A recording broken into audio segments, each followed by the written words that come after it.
When building my bee boxes, I like to use these button head screws.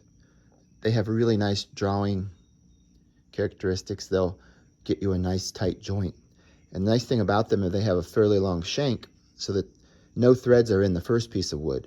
That way you get maximum draw when you screw these in.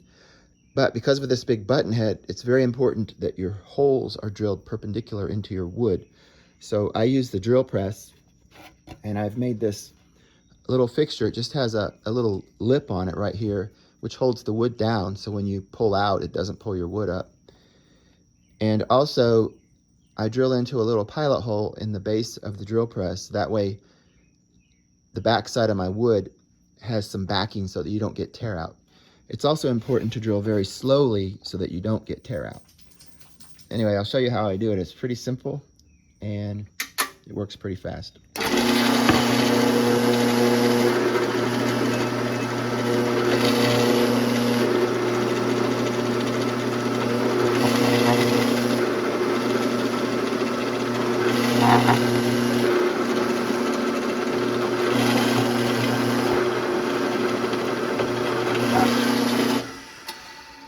And what it does is it sets the hole spacing just perfect. So now I have a very nice perpendicular hole, and when I put my screws in, they're going to be perpendicular. I liberally apply Titebond 3 wood glue when I'm putting my boxes together, and I just use a little toothbrush to apply it. And one thing people forget, it's important to put a little bit on this back side. So you want to cover all sides that are going to touch each other. But with the toothbrush, it makes applying the glue pretty easy. Once I get all my joints glued up, then it's time to put the clamps on. People say it's a waste of time to clamp your box, but in reality, it actually saves you time in the overall process, because it takes me less than a minute to put these clamps on. And once they're on, the box is perfectly square, the joints are tight. I can put my screws in it at my leisure, knowing that I'm gonna have a nice, beautifully built box when I'm done. I like to use these extended reach pony clamps. They pop right over the top of these regular pony clamps.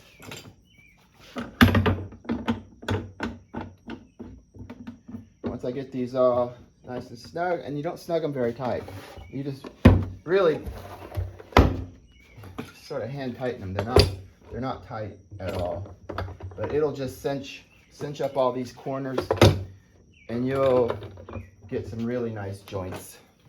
So you can see it just takes no time at all to put these clamps on.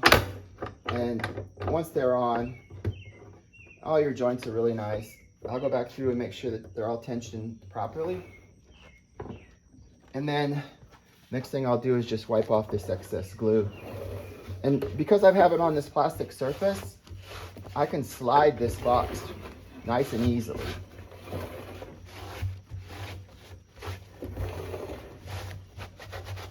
So if I have, for instance, this joint here, you can see there's a little bit of a gap here. It's nice and tight here. So what I'll do is I'll put these screws in first. And it'll snug it right up. The nice thing about these button heads, a lot of times when you're screwing in this little piece right here, it's just a little corner. You can easily split. With these button head screws, you don't have to worry about it splitting. And in this one, I just barely snug it up here. I don't put a lot of pressure on that one. But these others, you can squeeze them up nice. And what you'll see when I get done,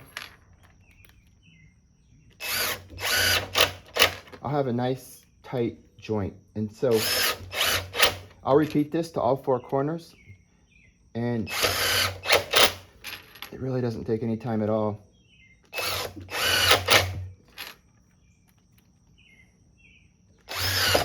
And the beauty of it is you have a nice tight box to keep rain out, water out, because freeze-thaw cycles, if you have gaps in here and you have freeze-thaw cycles, it will work on your joints. So you can see just really beautiful tight joints.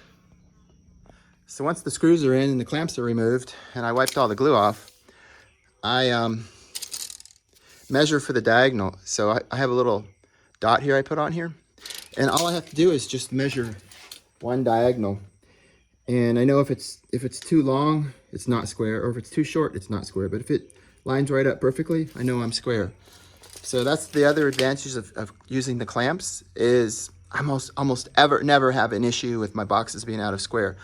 Because if they are out of square, you're gonna have to put a clamp on them and pull them square and then let them dry that way. But using this method, almost every single time, there's no issues at all. The other thing I do when I go to paint, I store my paint in the freezer. And I have a shop freezer here with, it's not food in it, and I'll put these in there. So these things last forever. I never change these out. I just use them over and over and over. And I always double wrap them. So I've got string around here with a plastic bag. And the same with my brushes. I'll store them in here as well. If I'm painting a bunch of boxes, I'm going to paint them the next day, I'll just put it in the refrigerator. But for long-term storage, I throw them in the freezer. And I'm using oil-based enamel. I'll show you that in a little bit. So it doesn't cause any damage to the paint or anything. And these things, I can just use it over and over and over and never have to worry about cleaning up my mess. I do the same with my paintbrush. I just put it in the freezer face down like that and leave it. And then whenever I need it again, it's ready to go. It thaws out really fast. So this is the paint I use. It's Rust-Oleum Farm Implement paint. It works really well. And this is where I paint my boxes. I have a piece of angle iron. It's like 20 foot long.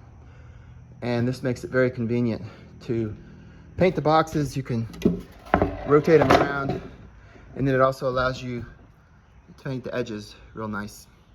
So because this is low to the ground, I put on knee pads, and because it's dark up here, I use a headlamp flashlight.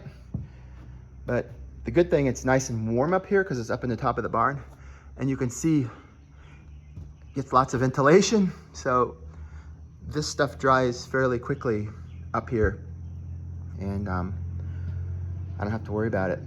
Anyway, just thought I'd show you that too.